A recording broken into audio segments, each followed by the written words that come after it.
जय हिंद। आशा करता हूँ आप सब अच्छे होंगे। दोस्तों, आज हम क्लास 6 हिस्ट्री एनसीईआरटी करेंगे। Chapter number 8, vital villages and thriving towns. हम 8th चैप्टर में पहुँच चुके हैं एंड मुझे उम्मीद है आपने 7th चैप्टर तक के लेक्चर्स देखे होंगे।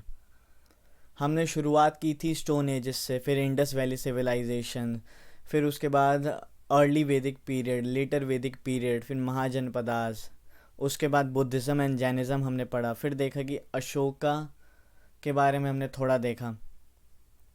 ठीक है, तो यहाँ पे हम इस चैप्टर में जनरली हम बात करने वाले हैं पोस्ट मॉडर्न पीरियड के बारे में।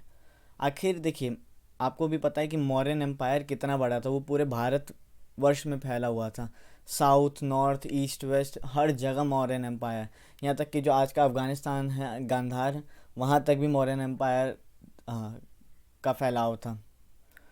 तो क्या आपको मैंने बता रखा था, जैसे ही कालिंगा वॉर अशोका ने लड़ी, उसका दिमाग एकदम से परिवर्त हो गया। मतलब एकदम से उसमें एक परिवर्तन आ गया कि उसने इतना खून खराबा देख लिया, इतना ब्लड देख लिया कि वो सहम सा गया कह लीजिए, या कुछ उसे हो गया कि उसने कह दिया कि अब बस बहुत हो गया, लड़ाई हमने बहुत कर ली, अब जो भी होगा हम शांति से अपना राज्यपाट चलाएंगे। तो इस वजह से अशोका ने क्या किया, आपका बुद्धिज़्म अपना लिया, बुद्धिज़्म को अडॉप्ट कर लिया।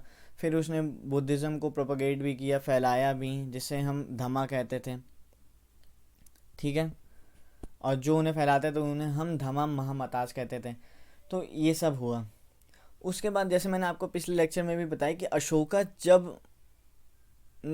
ने जब बुद्धिज़्म अपनाया, तब तब तक तो ठीक था। बट जैसे ही अशोका के बाद जो दूसरे मौर्यन किंग्स आए, यानी उनकी मौर्य के बाद जो भी राजा आए मौर्यन एम्पायर के, वो उतने शक्तिशाली या उतने मतलब सामर्थ्य नहीं था उनमें कि वो इतना बड़ा साम्राज्य चला सकें। इसलिए मौर्यन एम्पायर, हम कहते हैं कि कहते क्या हैं, सही बात है कि अशोका के बाद से मौर्यन एम्पायर डिक्लाइन होना शुरू हो गया। लगभग 140 साल तक मौर्यन एम्पायर पूरा चला। शुरुआत हुई चंद्रगुप्त, बिंदुसार, अशोका। ये तीन ही मेन रूलर थे, तीन ही मेन थे, और उनमें भी द ग्रेटेस्ट आपका अशोका को हम कहते हैं। एंड ये सबसे तीनों में देखिएगा तो मोस्ट स्ट्रॉन्गेस्ट रूलर भी थे। अशोका के जाने के बाद मौर्यन एम्पायर एकदम टूट गया, बिखर गया, एंड मतलब समाप्ति हो गया। तो इस चैप्टर में हम पोस्ट मॉडर्न टाइम के बारे में थोड़ा पढ़ेंगे कि आखिर मॉडर्न एम्पायर जब टूटा तो उसके बाद कौन कौन से नए एम्पायर्स या डायनेस्टीज़ वगैरह फॉर्म हुई। एम्पायर्स नहीं कहेंगे, डायनेस्टीज़ फॉर्म हुई, किंगडम्स फॉर्म हुए। ठीक है, इसमें देखेंगे इस चैप्टर में। छोटा सा चैप्टर है, छोटा तो नहीं कहेंगे, थोड़ा सा बड़ा है। आप देखिए, मज़ा आएगा। तो चलिए शुरू करते हैं। अगर आप इस चैनल पर नए हैं आए हैं तो चैनल को सब्सक्राइब करिएगा, नोटिफिकेशन बेल ऑन कर दीजिएगा, क्योंकि अब दोस्तों शुरू हो चुका है। अब हम रेगुलर लेक्चर्स लेके आ रहे हैं एंड आपको मज़ा भी आ रहा होगा अगर आप लेक्चर्स देख रहे हैं। दोस्तों को शेयर कीजिए अपने, ज़रूरत है किसी को अगर इन लेक्चर्स को देखने की तो उन्हें भी शेयर कीजिए, वीडियो को लाइक कीजिए एंड चैनल सब्सक्राइब करना ना भूलिए। तो चलिए शुरू करते हैं आज का हम अपना 8th chapter class 6 NCERT history का, वाइटल विलेजेस थ्राइविंग टाउन्स। अब एक बार हम देखते हैं पोस्ट मॉडर्न। आखिर पोस्ट मॉडर्न टाइम में क्या हुआ? The period between 200 BC to 300 CE। ये 200 BC से हम ले रहे हैं क्योंकि BC मतलब आप यहाँ पे देख रहे हैं before Christ, sorry, before common era, and this is common era. मतलब ये हम कॉमन एरा मानते हैं। जब ज़ीरो हम एक ईयर लेते हैं, उसके जब जीसस क्राइस्ट का जन्म हुआ था उसके बाद से हम कॉमन एरा CE लिखते हैं। ठीक है, AD भी लिखते हैं, एनो डोमिनी जिसे कहते हैं, AD भी कभी कभी लिख देते हैं। The period between 200 BC to 300 CE did not witness the emergence of a large empire like that of the Mauryas, but it is notable for many other historical, political and cultural achievement। देखिए क्या हुआ ना, 200 BC से लेकर मतलब लगभग 500 सालों तक मौर्यन एम्पायर जितना बड़ा कोई साम्राज्य आया ही नहीं, कोई किंगडम या एम्पायर उस लेवल तक का आया ही नहीं जितना बड़ा मौर्यन एम्पायर था। पर यहाँ पे काफ़ी सारे चेंजेस वगैरह हुए, जैसे हिस्टोरिकल चेंजेस वगैरह हुए, पॉलिटिकल चेंजेस वगैरह, एंड कुछ कल्चरल चेंजेस भी हमें देखने को मिले मौर्यन एम्पायर के बाद। ठीक है, मौर्यन एम्पायर के बाद हमें कुछ चेंजेस देखने को मिले इसमें, क्योंकि 500 सालों तक आप ये मान के चलिए मौर्यन एम्पायर इस जितना कोई बड़ा साम्राज्य आया ही नहीं। फिर 320 सी के आसपास आपका गुप्ता एम्पायर आता है, जो एक बहुत बड़ा एम्पायर हुआ था। वो हम आगे वाले चैप्टर्स में शायद पढ़ेंगे। पर ये देखिए, अब देखिए लास्ट जो मौर्य किंग थे बृहदर्थ, ठीक है, इनकी हत्या कर दी गई 187 बीसी में by his own commander in chief Pushyamitra संघ। जो लास्ट मौर्य किंग थे बृहदर्थ, ठीक है, इनको मार दिया गया इन्हीं के कमांडर इन चीफ ने, जिनका नाम पुष्यमित्र संघ था। ये भी कहा जाता है कि ये तंग आ चुके थे अपने किंग से, तो इन्होंने मार दिया उसे, बृहदर्थ को मार दिया 187 बीसी में। एंड पुष्यमित्र संघ को ही हम कहते हैं फाउंडर ऑफ सुंगा डायनेस्टी। इसके बाद सुंगा डायनेस्टी है, ये उतना बड़ा तो नहीं था जितना बड़ा मौर्यन एम्पायर था। ये आज के टाइम पे आप मध्य प्रदेश का जो एरिया मानते हैं ना, वहाँ पे था ये सुंगा डायनेस्टी, उसके आसपास था। इसका कैपिटल पाटलिपुत्र नहीं था। तो आपने देखा कि 200 बीसी से लेकर 300 सी तक, अगले 500 सालों तक मौर्यन एम्पायर के बाद कोई भी बड़ा एम्पायर मौर्यन एम्पायर जितना नहीं आया, नहीं बना। पर काफ़ी सारे चेंजेस हमें देखने को मिले, हिस्टोरिकल, पॉलिटिकल, कल्चरल, ये सब चेंजेस हमें देखने को मिले। एंड लास्ट मौर्यन जो किंग था बृहदर्थ, उसकी हत्या कर दी गई 187 सी में, बीसी में, उन्हीं के खुद के कमांडर इन चीफ पुष्यमित्र संघ की द्वारा। और पुष्यमित्र संघ को ही हम फाउंडर कहते हैं सुंगा डायनेस्टी का। चलें, समझ गए आप? चलिए अब एक बार हम इस मैप में देखते हैं। इस मैप पे हम थोड़ा देखते हैं कि आखिर कौन कौन से एम्पायर्स वगैरह पोस्ट मॉडर्न टाइम के बाद बने।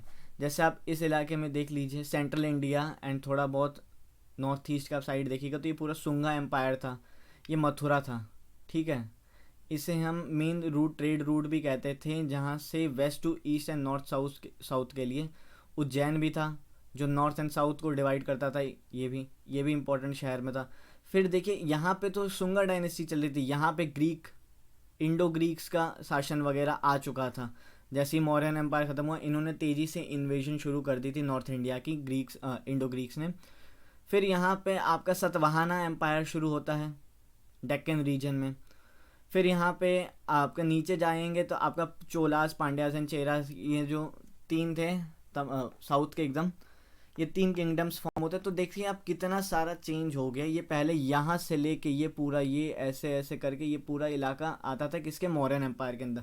पर जैसे ही मौर्यन एम्पायर समाप्त हुआ, सुंगा एम्पायर आया, शुंगा एम्पायर आया, उसके बाद सतवाहना एम्पायर डेक्कन रीजन में पनपने लग गया। फिर पांड्या, चोलास, ये सारे किंगडम्स आए। फिर नॉर्थ में जाइएगा आप एकदम, तो आपका ये आ जाता था, इंडो ग्रीक्स वगैरह ने इन्वेजन शुरू की, तो वहाँ पे वो आए, जिसमें देखिएगा तो ग्रेको बैक्ट्रायन किंगडम था, ठीक है, ये सब थे। आपने ये देखा, ठीक है, ये थे कुछ किंगडम्स थे जो मौर्यन एम्पायर के बाद बने।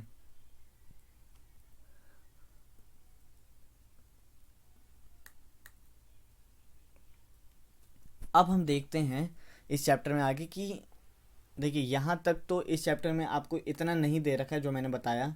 ये मैंने आपको थोड़ा बहुत बेसिक्स बता दिए हैं कि आखिर कैसे क्या हुआ था, कौन से वो राजा थे, इतना नहीं दे रखा है इस चैप्टर में। स्टार्टिंग में आप सोचिएगा ये कहाँ पे है, तो ये चीज़ नहीं है, मैंने आपको बता दी है, ठीक है। आप समझ गए होंगे, तो आप इसका स्क्रीनशॉट भी ले सकते हैं, ले लीजिए।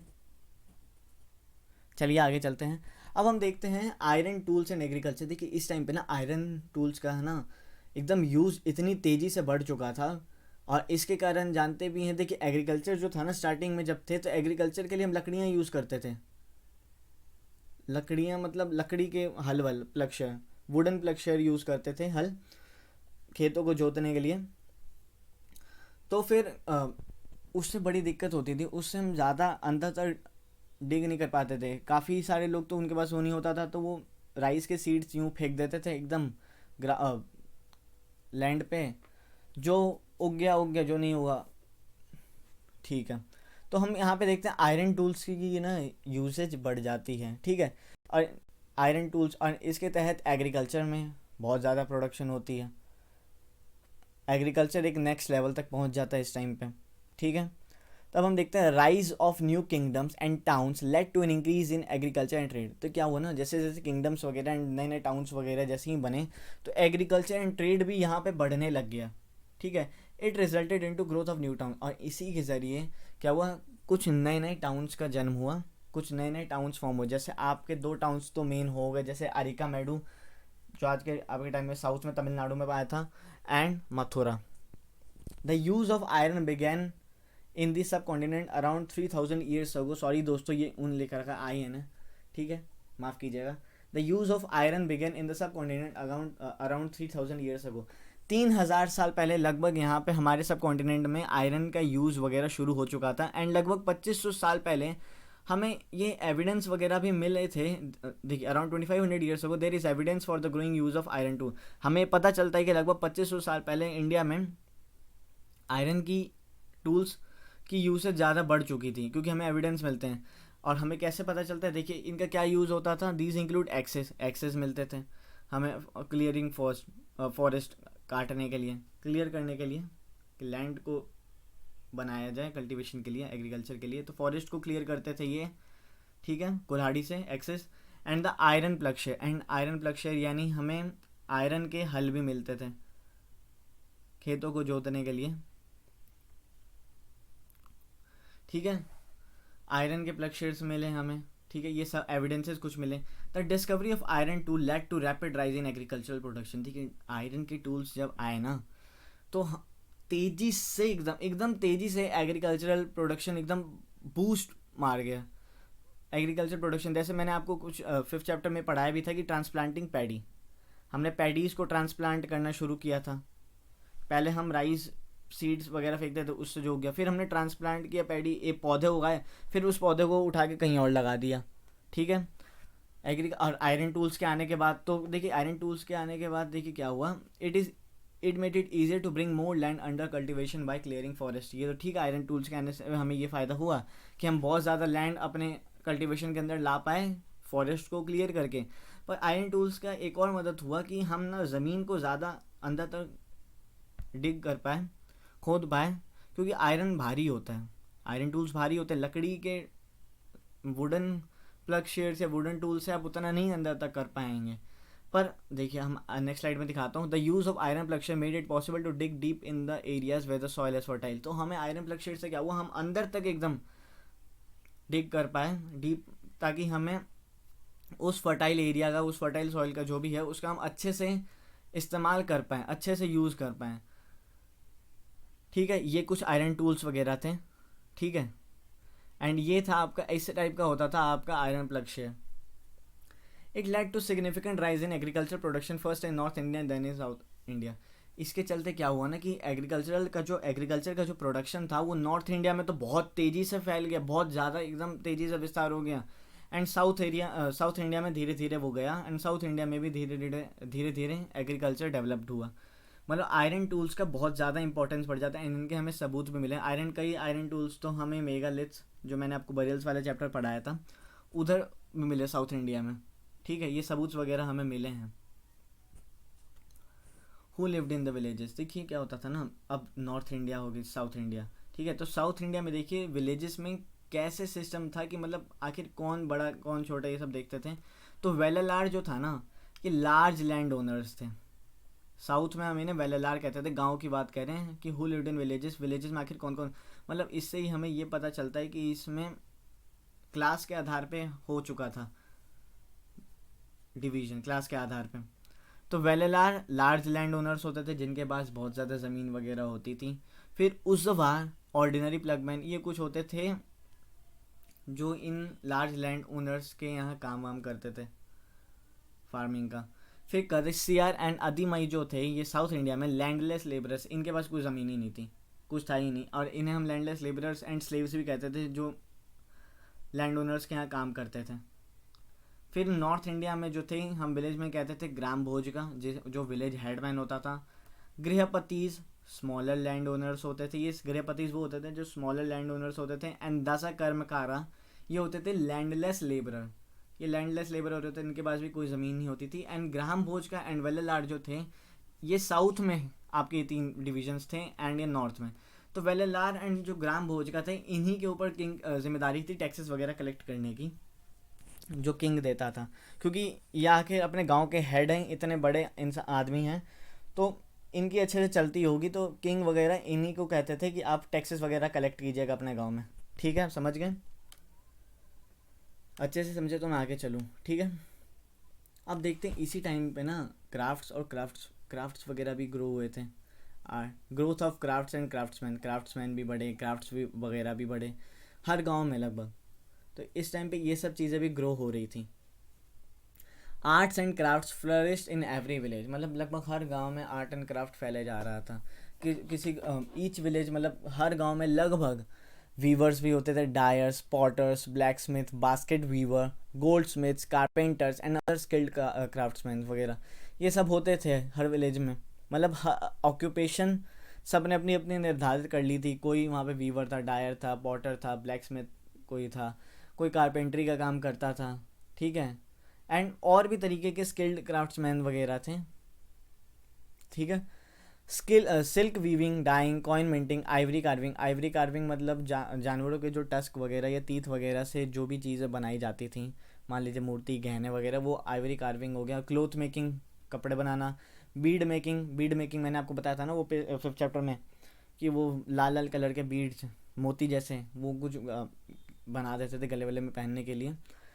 ये कुछ मेजर जो पॉपुलर ऑक्यूपेशंस थे ना, ये थे। सिल्क वीविंग था, डाइंग था, coin minting, ivory carving, cloth making and bead making, ये सब वगैरह जो थे पॉपुलर आपके ऑक्यूपेशंस वगैरह थे, इस टाइम पे हो चुके थे।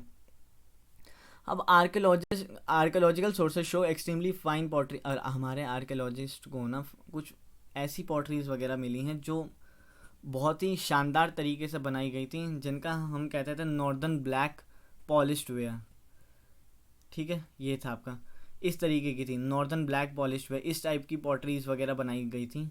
देख रहे हैं आप कितनी शानदार तरीके से। आज के टाइम पे तो मेरे को ऐसी दिखती भी नहीं है मार्केट वगैरह में।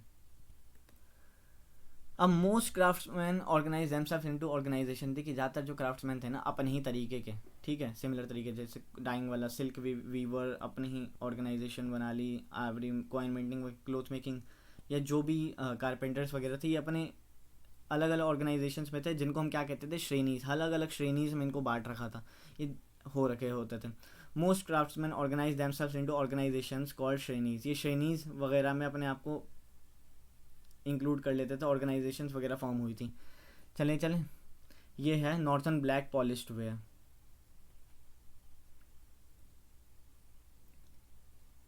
देखा आपने। तो इस तरीके से क्राफ्ट्स एंड क्राफ्ट्समैन भी विलेजेस वगैरह में फॉर्म हुए थे, और इन्हीं के कारण तो देखिए जब ये वगैरह बड़े प्रोडक्शन एग्रीकल्चर का बढ़ गया तो धीरे धीरे ट्रेड भी स्टार्ट होगी, ट्रेड वगैरह भी स्टार्ट हो गई इन्हीं की वजह से। अब ये कहीं ना कहीं तो बेचेंगे, बना रहे हैं जब चीज़ें, है ना। देखिए मैंने कहा था ना इंक्रीज इन ट्रेड, तो क्या हुआ देखिए, द इन जैसे जैसे क्या हुआ, the rapid rise in agriculture production and craft led to surplus production, this surplus in villages was supplied to towns. देखिए क्या हुआ ना, जैसे जैसे एग्रीकल्चर प्रोडक्शन एंड क्राफ्ट्स वगैरह बढ़ने लग गए, तो क्या हुआ, पहले तो ये अपने गाँव तक ही सीमित थे कि हाँ हमने बनाया, अपने गाँव में खरीद बिक्री चलती रहे। पर धीरे धीरे इन्होंने इतना प्रोडक्शन किया कि ये लोग सरप्लस में जाने लग गए, अब इनके पास सरप्लस अमाउंट में प्रोडक्शन होने लग गया। तो इन्होंने क्या किया, जो सरप्लस वगैरह होता था ना वो अपने गांव से दूसरे टाउन सिटीज़ में वगैरह बेचने लग गया। मतलब इससे हमें पता चलता है ट्रेड की भी शुरुआत हो चुकी थी, वो तो पहले भी हो चुकी थी, मतलब जो ग्रोथ था ट्रेड का वो बहुत ज़्यादा हद तक बढ़ चुका था। All this led to growth of trade, trade बढ़ चुका था। अब क्या होगा, आपके पास कुछ सामान है, आप मान लीजिए एक दुकानदार हैं, कुछ कर रहे हैं, आपके पास है, और दो दुकानदार हैं, एक गांव है, 5 लोग हैं, 5 लोग अलग अलग काम करते हैं। पहले वो एक दूसरे से ही सामान खरीदते थे क्योंकि एक दूसरे की, फिर वो ज़्यादा प्रोडक्शन करने लग गए तो वो लोग सोचेंगे हम बाहर भी बेचें, तो इस तरीके से ट्रेड होता है, वो बाहर बेचेंगे, बाहर वाले अंदर बेचेंगे, मतलब उधर बेचेंगे, ये जब चलता रहता है ट्रेड, ठीक है, व्यापार। तो सरप्लस ट्रेड जब होने लग गया, सरप्लस प्रोडक्शन जब एग्रीकल्चर की खासकर होने लगी इन क्राफ्ट्स वगैरह की, तो ये लोग इन्होंने ट्रेड शुरू कर दिया, और इसी के चलते ट्रेड में ग्रोथ बहुत तेज़ी से आई, ठीक है। Merchants and traders participated in both the internal and external trade. जो मर्चेंट्स एंड ट्रेडर्स वगैरह थे ये लोग इंटरनल एंड एक्सटर्नल ट्रेड दोनों में पार्टिसिपेट करने लग गए। अब देखिए इंटरनल ट्रेड में हम ये भी समझ सकते हैं गाँव के अंदर हो गया, फिर एक्सटर्नल में गांव के बाहर टाउन्स वगैरह में ये लोग बेचने लग गए, एक्सटर्नल में आप ये भी कह सकते हैं कि इन्होंने बाहर फॉरेन कंट्रीज़ में भी बेचने लग गए ये लोग, इंडिया से बाहर, सब कॉन्टिनेंट से बाहर भी इन्होंने अपने जो प्रोडक्ट्स थे ये वगैरह बेचे। एग्रीकल्चरल प्रोडक्शन हमने बहुत ज़्यादा कर ली थी, तो एग्रीकल्चरल हम सामान बेचते थे, ठीक है, ज़्यादातर यूरोप वगैरह इलाके में हो गया, ठीक है। और देखिए ऑल ट्रेडिंग कम्युनिटीज़ वर ऑर्गेनाइज इनटू गिल्ड्स। सारी जो ट्रेडिंग कम्युनिटीज़ वगैरह थी ना, एक एक गिल्ड्स वगैरह में, समूह कहते हैं इसे मेनली, समूह वगैरह में ये लोग ऑर्गेनाइज्ड थी। देखिए पता है क्या हुआ था, धीरे धीरे क्या था, स्टार्टिंग में तो बार्टर सिस्टम था। बार्टर सिस्टम मतलब दो एक से, मतलब वो तो बहुत टाइम तक रहा था, पर ऐसा नहीं कि बहुत टाइम तक रहा था। तो हमने कॉइन्स नहीं देखे थे, बहुत पहले कॉइन्स वगैरह आए थे, पर उससे पहले क्या होता था कि हमने हमने देखिए क्या है, हमने हेलो, हमने क्या किया, देखिए ट्रेड्स वगैरह जब हमारी इंक्रीज़ हुई तो उस टाइम पे बार्टर सिस्टम था कि हमने कुछ, मान लीजिए चावल बेचा यूरोप में मान लीजिए, तो हमने बोला कि वहाँ से हमें वाइन चाहिए, वाइन वो मिलती थी, हम उन्हें चावल वगैरह, अनाज वनाज, राइस वगैरह एक्सपोर्ट कर देते थे, ठीक है। तो ये हम सामान लेन देन ऐसे चलता था। फिर उसके बाद धीरे धीरे जब ऐसे ऐसे जब ट्रेड आगे आगे बढ़ने लगे, तेज़ी से ट्रेड बढ़ने लग गया, तो क्या हुआ, हमने ना पंच मार्क्ड कॉइन्स बनाने भी शुरू कर दिए। अब आप बोलेंगे पंच मार्क्ड कॉइन्स क्या होते हैं। देखिए पंच मार्क्ड कॉइन्स क्या होते हैं, कुछ भी धातु को बनाया, गर्म किया, एंड स्टैम्प नहीं होता आज हम लगाते हैं, तो वैसा से कुछ स्टैम्प मार दिया उस पर धप करके, तो जो भी उस टाइम पे निशान मार्क्ड वगैरह होते वो बन जाते। ज़्यादातर राजा के चेहरे वगैरह होते थे, किंग को शो किया जाता था ज़्यादातर, या एनिमल्स वगैरह को,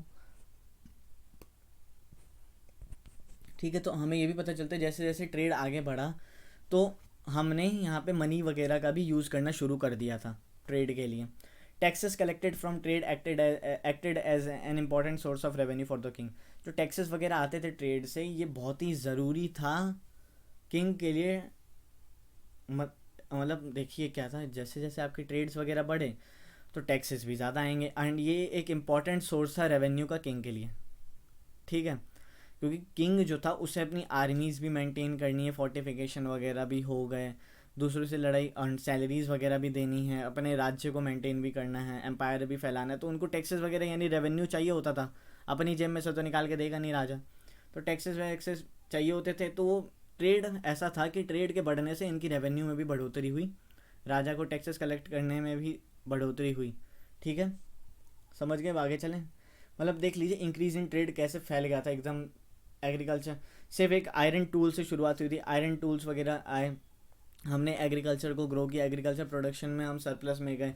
फिर क्राफ्ट्स एंड क्राफ्ट्समैन आए, उसमें भी हमने सामान बनाया, फिर सरप्लस में हम गए। तो इनको जब सरप्लस में गए तो हमने इन्हें बेचना शुरू कर दिया। बेचना कहाँ शुरू किया, हम इंटरनल भी बेचने लग गए, एक्सटर्नल बाहर भी बेचने लग गए। फिर ये जो कम्युनिटीज़ वगैरह थी, ये एक दूसरे से, जो भी ट्रेडिंग कम्युनिटीज़ थी, एक समिति बना ली इन्होंने, गाइड्स वगैरह जिसे हम कहते हैं। फिर कुछ टाइम बाद जैसे जैसे ट्रेड इंक्रीज़ हुआ, हमने पंच मार्क्ड कॉइन्स वगैरह भी यूज़ करने शुरू कर दिए, ठीक है। उसके बाद जैसे जैसे ट्रेड इंक्रीज़ हुआ तो टैक्सेस कलेक्ट करने में भी बढ़ोतरी हुई, टैक्सेस भी मिलने लग गए हमें, और ये एक इम्पॉर्टेंट सोर्स भी बन गया राजा के लिए रेवेन्यू का। ये कुछ कॉइन्स थे जो आपके पंच मार्क, देखिए राजा बन रखा है, मतलब ऐसा था कुछ धातु थी उस पर स्टैंप लगा देते थे, ठीक है, तो ये चिपक जाता था। ये कुछ होते थे punch marked coins. How did people live, देखिए हमें पता कैसे चलता है कि आखिर वो सब रहते कैसे होंगे, लोग वहाँ के रहते कैसे थे, क्या करते थे। तो देखिए क्या होता था, इसकी इन्फॉर्मेशन हमारे पास ज़्यादा है नहीं, very little information is available about the life of the people. हमारे पास इतनी ज़्यादा इन्फॉर्मेशन नहीं, फिर भी हमें ये कैसे पता चलता है कि वो लोग कैसे रहते थे। देखिए कुछ मेन सोर्सेज थे जो हमें बताते थे इनके बारे में, जैसे इंक्लूड स्टोरीज फ्रॉम बुक्स में स्टोरीज़ वगैरह लिखी रहती थी। Accounts of the sellers and travellers and sculptors, sellers and travellers के कुछ अकाउंट्स वगैरह उनसे हमें पता चलता है, ठीक है। कुछ shows scenes from the daily life का, and sculptors with shows, sculptors थे कुछ जो हमें बताते थे सीन्स वगैरह डेली लाइफ के उनके। तो इससे हमें पता चलता है वो लोग आखिर रहते कैसे थे, ठीक है, समझ गए। अब देखिए क्या हुआ ना, जैसे जैसे आपका ट्रेड बढ़ा, तो मैंने आपको बताया टाउन्स एंड सिटीज़ का भी डेवलपमेंट तेज़ी से हुआ। तो अब हम देखते हैं टाउन्स एंड सिटीज़ का डेवलपमेंट आखिर कितनी तेज़ी से हुआ, ठीक है। Large scale agricultural production, growth of crafts and increase trade and commerce led to emergence of new towns and cities. देखिए एग्रीकल्चर प्रोडक्शन जब तेज़ी से फैलने लग गया, क्राफ्ट्स वगैरह इंक्रीज होने लग गए, तो ट्रेड एंड कॉमर्स भी वगैरह बहुत तेज़ी से फैला हुआ। तो इसके तहत क्या हुआ, न्यू टाउन्स एंड सिटीज़ का एमर्ज हो। अब मथुरा था आपका इंडिया में, मान लीजिए सेंट्रल, वो नॉर्थ में हमारे नॉर्थ एंड साउथ को नॉर्थ साउथ हो गया, फिर वेस्ट को ईस्ट से जोड़ने का काम करता था, तो मथुरा एक इम्पॉर्टेंट सेंटर हो गया। फिर आपका नीचे था उज्जैन भी था, उज्जैन नॉर्थ इंडिया को साउथ इंडिया से जोड़ता था, सेंट्रल इंडिया में था क्योंकि। ठीक है, तो ये कुछ important centres and important towns cities वगैरह थी जिनको अच्छे से बनाया गया, और एक ये नए टाउन्स एंड महत्वपूर्ण टाउन्स सिटीज़ वगैरह की तरह उभर के आए इस टाइम पे। एग्रीकल्चर प्रोडक्शन यहाँ पे बहुत तेज़ी से फैला हुआ था, क्राफ्ट्स वगैरह फैले थे। तो देखिए इसके तहत क्या हुआ, it led to growth of urban centres and it is called this age of second urbanisation. देखिए क्या हुआ, इसके तहत क्या हुआ कि अर्बन सेंटर्स वगैरह जो थे ना वो बहुत तेज़ी से ग्रो हुए, तो हम इसे कहते हैं एज ऑफ सेकेंड अर्बनाइजेशन। हम इन्हें ये भी कहते हैं एज ऑफ सेकेंड अर्बनाइजेशन।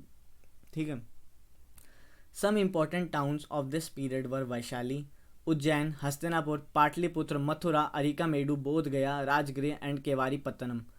ये कुछ इंपॉर्टेंट टाउन्स एंड सिटीज़ वगैरह थी उस टाइम की, जो थी वैशाली थी आपकी, उज्जैन, हस्तिनापुर, पाटलिपुत्र, मथुरा, अरिकामेडु, बोध गया, राजगृह एंड केवारी पत्तनम।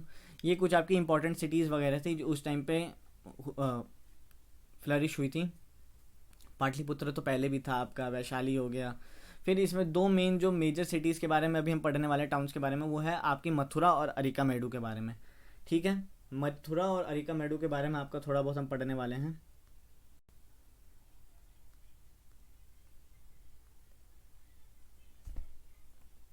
अब देखिए मथुरा के बारे में हम पढ़ते हैं। Mathura has been an important settlement for more than 2500 years. ये मथुरा लगभग 2500 साल पुराने एक इम्पॉर्टेंट सेटलमेंट था। देखिए यहाँ के ये क्यों इंपॉर्टेंट था मथुरा हमारे लिए। It was important because it was located at the crossroads of two major routes of travel and trade. ये एक ऐसी जगह पे लोकेट था जहाँ पे दो रास्ते, मतलब वेस्ट टू ईस्ट, जैसे हमें ट्रेड करना है ना, वेस्ट से अगर हमें ईस्ट में अगर ट्रेड करना है तो ये एक इम्पॉर्टेंट लोकेशन थी। यहाँ से होते हुए आप आसानी से जा सकते थे ईस्ट में। फिर अगर आप थोड़ा सेंट्रल इंडिया या साउथ इंडिया में हैं तो मथुरा से होते हुए आप नॉर्थ इंडिया ऊपर तक भी आप जा सकते थे ट्रेड वगैरह करने के लिए। मथुरा इतना महत्वपूर्ण हो गया था ट्रेड वगैरह के लिए कि इन्होंने फोर्टिफिकेशन करा दी उस सिटी के चारों तरफ, एंड सेवरल हमें श्राइन्स वगैरह भी मिले। ठीक है, फोर्टिफिकेशन मैंने आपको बता रखा था कि वहाँ पे दीवारें विवारें बना दी जाती हैं उस सिटी की प्रोटेक्शन वगैरह के लिए, जो राजा वाजा बनवा देते हैं। ठीक है, और ये कहाँ से जोड़ता था, देखिए from the north west to east and from the north to south. जो नॉर्थ वेस्ट जो इलाका था ना हमारा, वहाँ से ये ईस्ट की तरफ आता था। जैसे मैंने आपको कहा वेस्ट टू ईस्ट आते थे, नॉर्थ वेस्ट से जो इलाका ट्रेड वगैरह आते थे, and east to north west जो ट्रेड्स वगैरह होते थे वो इसी इलाके से मथुरा से होते हुए होते थे। ठीक है, इसीलिए ये एक इम्पॉर्टेंट सिटी या टाउन बन के उभरा मथुरा आपका। फोर्टिफिकेशन इसके चारों तरफ करवा दी थी। ठीक है, Mathura was also religious centre. There were Buddhist monasteries, Jain shrines and it was an important centre for the worship of Lord Krishna. यहाँ पे मथुरा जो था आपका एक इम्पॉर्टेंट रिलीजियस सेंटर भी था, जहाँ पे आपको कई सारी बुद्धिस्ट मोनेस्ट्रीज में मिलेगी। मोनेस्ट्रीज मैंने आपको पिछले बुद्धिज़्म एंड जैनिज़्म में बताया था, जहाँ पे बुद्धा एंड जैन्स बुद्धिस्ट लोग रहते थे, रुकते थे ठहरने के लिए। जो जगह बनाई जाती थी उन्हें मोनेस्ट्रीज वगैरह कहते थे। ठीक है, तो जैन श्राइन्स भी हमें मिली, and important centre for the worship of Lord Krishna. Lord Krishna आपको पता ही यहीं के थे, तो उनके लिए वर्शिप यहाँ पे बहुत पूजा पाठ होती थी, तो एक इम्पॉर्टेंट सेंटर था उनका भी। मतलब मथुरा आपका देखिएगा ट्रेड ले लीजिए, रिलीजियस एक्टिविटीज़ के ले लीजिए, तो एक इस हिसाब से बहुत ही इम्पॉर्टेंट टाउन था मथुरा। ट्रेड के लिए ले लीजिए, रिलीजन के लिए ले लीजिए, एंड एक महत्वपूर्ण शहर था उस टाइम के लिए। ठीक है, और ये फाइन स्कल्पचर्स के लिए अभी भी अपने बहुत फेमस था आपका Mathura. Several inscriptions on the surface such as stone slabs and statues have been found in Mathura. देखिए बहुत सारे जो इंस्क्रिप्शंस वगैरह जो थे, इंस्क्रिप्शंस जो मैंने आपको बताया था ऑन सरफेस, जो स्टोन स्लैब्स वगैरह पे या सरफेसेस वगैरह पे लिख देते थे। जैसे अशोका ने तो पूरे भारतभर में, हमें कैसे अशोका का पता चलता था कि उसका इतना बड़ा साम्राज्य था, क्योंकि उसने इंस्क्रिप्शंस अपने पता नहीं कहाँ कहाँ भिजवा रखे थे, लिखवा रखे थे। पत्थर वत्थर पे जो हम लिख देते हैं उसे हम इंस्क्रिप्शंस कहते हैं। हार्ड रॉकी सरफेस में हम इसे लिख देते हैं, तो हमें पता चलता था। तो हमें मथुरा में भी काफ़ी सारे इंस्क्रिप्शंस वगैरह मिले। ठीक है, स्टैचूज़ मिले, स्टैचूज़ मिले, ठीक है, समझ गए आप। तो इंस्क्रिप्शंस का मतलब समझ गए ना, हार्ड रॉकी सरफेस पे कुछ लिखवा, अशोका ने बहुत लिखवाए हैं। फिर ये कुछ हो गया आपके मथुरा के, अगर कुछ स्टाइल ऑफ आर्ट देखिएगा तो आप ये देख लीजिए, गौतम बुद्ध को Mathura school of art style में ऐसे इस तरीके से बनाते, इस पोजीशन में ये बैठे रहते हैं हाथ। एंड ये कुछ ये हो गए, पीछे एक सूरज सा मतलब बना रखा होता है, लाइटें निकल रखी होती हैं, मतलब ऐसा सा था। गौतम बुद्ध जैसे आपको पता ही है, वहाँ बुद्धिस्ट मोनेस्ट्रीज वगैरह भी तो यहाँ जाहिर सी बात है मथुरा में बुद्धिज़्म भी फैला था, है ना। अब एक जो और इम्पोर्टेंट हमारा शहर था वो था अरिका मेडू। अरिका मेडू भी एक one of the most important town था उस टाइम पे। जैसे एक था आपका मथुरा, तो अरिका मेडू, अरिका मेडू एक पोर्ट सिटी थी, पोर्ट सिटी थी आपकी तमिलनाडु पुडुचेरी के नीचे। यहाँ से ट्रेड वगैरह होता था, चाइना रोम वगैरह जो भी यहाँ पे हम ट्रेड करते थे इसी के थ्रू होता था। मोस्ट इंपॉर्टेंट जो आपका शहर बना था between the 2200 and 1900 years ago, 2200 से 1900 साल पहले ये लगभग बना था। मतलब मान लीजिए 200 BC से लेके लगभग 100 सी तक इसका बन गया था ये अच्छे से। Arikamedu was a coastal settlement with ships unloaded goods from distant land. Arikamedu एक कोस्टल एरिया था, जैसे मैंने आपको बताया, पोर्ट था, पोर्ट तो नहीं कहेंगे, कोस्टल एरिया था जहाँ पे गुड्स वगैरह लोड होते थे, शिप्स वगैरह आते थे, ठीक है। तो यहाँ से ट्रेड हमें पता चलता है कि ट्रेड बहुत मैसिव तरीके से होता था, ठीक है, ट्रेड बहुत ज़्यादा यहाँ से फैलता था। A massive brick structure which may have been warehouse was found at the city. एक मैसिव ब्रिक स्ट्रक्चर नहीं होता, पत्थरों का एक बहुत बड़ा सा गोल सा कुछ बना दिया, ठीक है, स्ट्रक्चर, वेयर हाउस वगैरह हो गए जहाँ पे सामान वगैरह अगर अनलोड करते थे तो वो वहाँ पे रखते थे, ठीक है, सामान वगैरह स्टोर करने के लिए। तो ये भी हमें अरिका मेडू की साइड पे मिला है कि सामान वगैरह वहाँ पे रहते थे। एक मैसिव ब्रिक स्ट्रक्चर जिसे हम क्या कहते हैं, वेयर हाउस आज के टाइम पे भी होते होंगे पर आज के टाइम अलग होते हैं। मतलब मान लीजिए एक बड़ा सा कमरा बना दिया ब्रिक का, उसी के अंदर आपका सामान वगैरह अनलोड होके जो आते थे वो रहते थे, जो बाहर से सामान आते थे, ठीक है, वेयर हाउस में रहते थे, रखते थे। Other finds include pottery from Mediterranean region such as amphorae, tall double handled jars that contained liquid such as wine और ऑयल। देखिए हमें जो यहाँ पे पता है क्या, अरिका मेडू में जब यहाँ से ट्रेड होता था तो बाहरी जो चीज़ें आती थी ना बाहर से, तो उसमें कई चीज़ें ऐसी भी थी कि हमें पॉटरीज वगैरह भी मिली हैं मेडिटेरेनियन रीजन की। जो मेडिटेरेनियन रीजन से जो पॉटरीज वगैरह है ना, जैसे इटली वगैरह की है मान लीजिए, वहाँ से कुछ पॉटरीज वगैरह आती थी जिससे हम कहते थे एम्फोरे।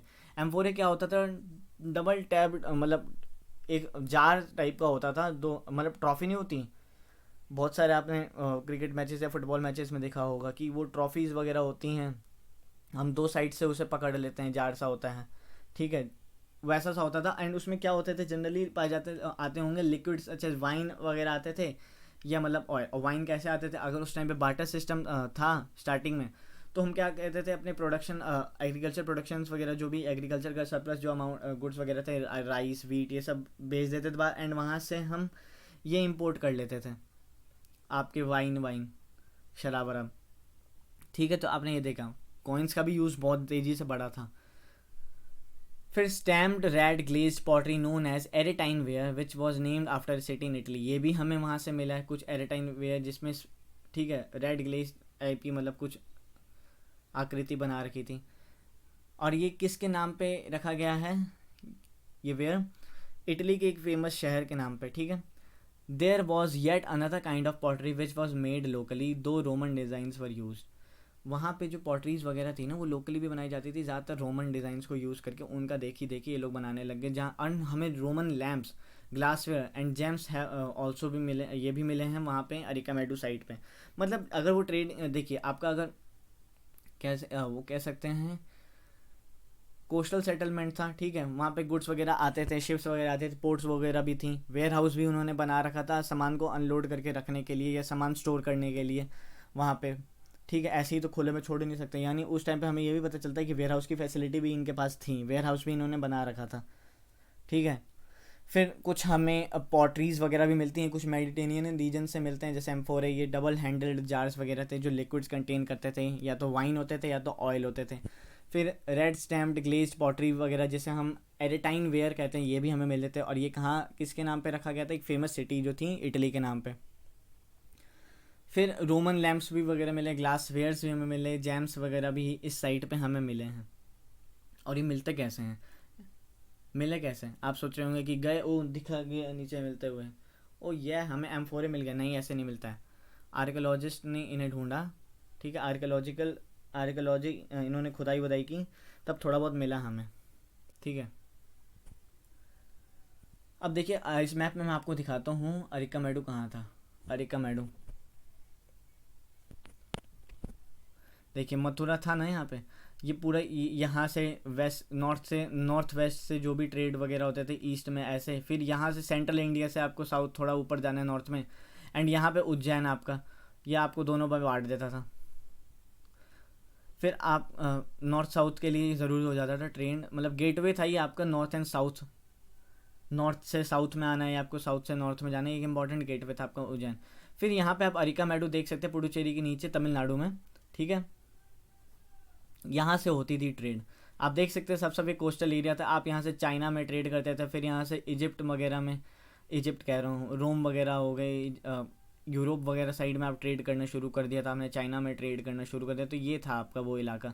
यहीं पे हमें वेयर हाउसेस वगैरह मिले जो ब्रिक्स वगैरह के बनते थे, रोमन टाइप के रोमन ग्लास फेयर लैम्प्स वगैरह मिले। फिर हमें एम्फोरे मिला जहाँ जिसमें वाइन वगैरह आती थी, ठीक है, जो डबल हैंडल्ड जार वगैरह थे। अब आप ये देखिए, ये होता है एम्फोरे, डबल हैंडल्ड जार, ये इधर से पकड़ते इधर से पकड़ लिया, ठीक है। एम्फोर इसी में आती थी, वाइन वाइन आती थी आपकी, या ऑयल वगैरह आते थे, ठीक है। ये कुछ ऐसा होता था। अब मैं ये नहीं कह रहा कि यही मिला है, ये डायग्राम मैंने लिया है, ठीक है। इस टाइप के होते थे, मान लीजिए इस टाइप के होते थे, ठीक है। एंड ये कुछ पॉटरीज वगैरह थी रोमन टाइम की। रोमन जो थे वो इस तरीके की पॉटरीज वगैरह यूज़ करते थे।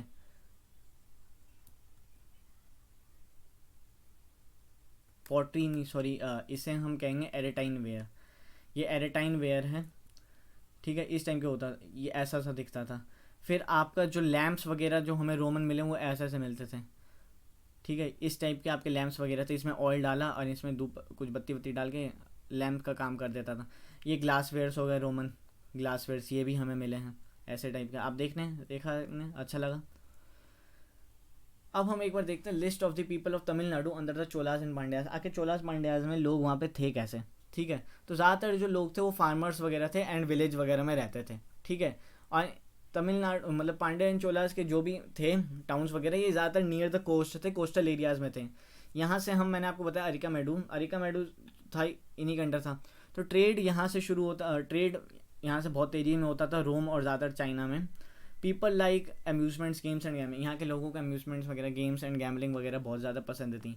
यहाँ का जो एडमिनिस्ट्रेशन था वो डायरेक्टली हेडेड होता था, मतलब उसे हेड करता था किंग आपका। And there was even a general assembly known as sabha, एक जनरल असेंबली वगैरह भी होती थी जिसे हम सभा कहते थे। यहाँ के लोग मुरुगन गॉड को सबसे ज़्यादा मानते थे, जिसे हम नॉर्थ में कार्तिकेय कहते हैं। मुरुगन जो गॉड थे यहाँ पे सबसे ज़्यादा पॉपुलर थे। अब देखिए, the Chola kingdom was situated between the Pennar and Vellore rivers and its centre of power was Uraiyur, a famous cotton centre. Chola का जो किंगडम था ये पेन्नार एंड वेल्लोर रिवर्स के बिटवीन था, एंड इसका जो सेंटर ऑफ पावर था वो था Uraiyur, a famous cotton centre था। अब वहीं पांड्या किंगडम जो था इसका कैपिटल आपका था Madurai, was known for its pearls. Madurai इसका कैपिटल था, जो किसके लिए जाना जाता था, पर्ल्स वगैरह के लिए जाना जाता था। और ये हमें कैसे पता चलता है, ये सब संगम लिटरेचर से हमें पता चलता है। और संगम लिटरेचर में आपको आने वाले चैप्टर्स में, या आर्ट एंड कल्चर जब मैं आपको पढ़ाऊँगा तब तब मैं आपको डिटेल्ड में कराऊँगा। आई होप आप इस चैप्टर को अच्छे से समझ गए होंगे। थोड़ा सा इसमें बता रखा है कि आखिर पोस्ट मॉडर्न टाइम पे कैसे बने थे, ठीक है। टाउन्स वगैरह कैसे फ्लरिश हुए थे, आखिर क्या क्या चीज़ें डेवलपमेंट हुई थी उस टाइम पे, एग्रीकल्चर, आयरन के टूल्स वगैरह, फिर आपके क्राफ्ट्स वगैरह, क्राफ्ट्समैन कैसे बढ़े थे, ट्रेड वगैरह कैसे शुरू हुआ था। कॉइन में मिले थे, पंच मार्क्ड कॉइन्स वगैरह मिले थे। टू इंपॉर्टेंट सेंटर्स टाउन्स थे आपके, मथुरा और अरिकामेडू। मथुरा आपका गेटवे था आपके नॉर्थ वेस्ट टू ईस्ट जाने का ट्रेड के लिए, ठीक है। फिर आपका ये अरिकामेडू आपका कोस्टल एरिया था जहाँ से ट्रेड वगैरह होती थी रोम और चाइना में। यहाँ पे हमें कई सारी चीज़ें भी मिली, पॉटरीज मिली रोमन स्टाइल में, कुछ बहुत सारी चीज़ें मिली। फिर आपकी वेयर हाउसेस वगैरह मिले, बर्न्ड ब्रिक्स वगैरह के जो होते थे। ठीक है, अपने इतनी सारी चीज़ें मिली, देखा आपने। आशा करता हूँ आपको ये चैप्टर अच्छा लगा होगा। अगर आपको ये चैप्टर अच्छा लगा होगा, अगर समझ में आया, तो आप वीडियो को लाइक कीजिए एंड चैनल को सब्सक्राइब करना ना भूलिए। हेल्प कीजिए, आप ही की तो मदद की ज़रूरत है। ठीक है, कल दोस्तों मैं आपको rural livelihood and urban livelihood दोनों वीडियोस, दोनों लेक्चर्स जो हैं वो आपके कल ही आ जाएंगे। छोटे छोटे चैप्टर्स हैं तो सोच रहा हूँ कल ही ख़त्म कर दूँ, एंड नेक्स्ट वीक आपकी मैं हिस्ट्री ख़त्म कर दूँगा। फिर जो जुलाई का जो फर्स्ट मंडे आएगा उससे हम, जुलाई मंथ का जो फर्स्ट मंडे होगा उससे हम अपनी वो शुरू कर देंगे क्लास सेवन्थ की N C R Ts. And Thursday Friday Saturday, sorry Friday Saturday Sunday आपकी होगी वर्ल्ड ज्योग्राफी की क्लास। तो आप तैयार हो जाइए। अगर नहीं तैयार हुए हैं तो किस बात की देरी, चैनल को सब्सक्राइब कीजिए यार, इतना ही तो तैयार होना है आपको। नोटबुक्स वगैरह लीजिए, नोट्स वगैरह बनाइए, स्मॉल स्मॉल पॉइंट्स लिखिए, इंपॉर्टेंट पॉइंट्स वगैरह लिखिए कि कौन कौन से सेंटर्स हुए। जैसे इसमें मैंने बताया तो आपको 2 टाउन्स याद रहने चाहिए, अरिका मेडू हो गया, मथुरा हो गया, कौन कौन से इंपॉर्टेंट सिटीज़ वगैरह थी, फिर ट्रेड वगैरह कैसे होता था, क्या क्या चीज़ें हमें वहाँ मिली। तो ये सब चीज़ें इंपॉर्टेंट होती हैं, ये ज़रूरी नहीं होता। फिर ये भी पूछ सकते हैं कि लास्ट मौर्यन एम्पायर कौन था, बृहदर्थ, उसको किसने मारा था, तो आप ये बता सकें। ठीक है, फिर शुंगा डायनेस्टी स्टार्ट हुई, कान्वा डायनेस्टी हो गई, आपकी सतवाहना डायनेस्टी, चोला पांड्या, ये सब डायनेस्टी। फिर ऊपर इंडो ग्रीक्स की अपनी चल रही थी। आपने समझा, बहुत अच्छे से समझा। तो अगर आपको लेसन अच्छा लगा होगा, चैनल को सब्सक्राइब कीजिए, वीडियो को लाइक कीजिए एंड दोस्तों में अपने शेयर कीजिए। सो दोस्तों, आज के चैप्टर हम यहीं ख़त्म करते हैं, मिलेंगे कल। God bless you all, please subscribe the channel. जय हिंद।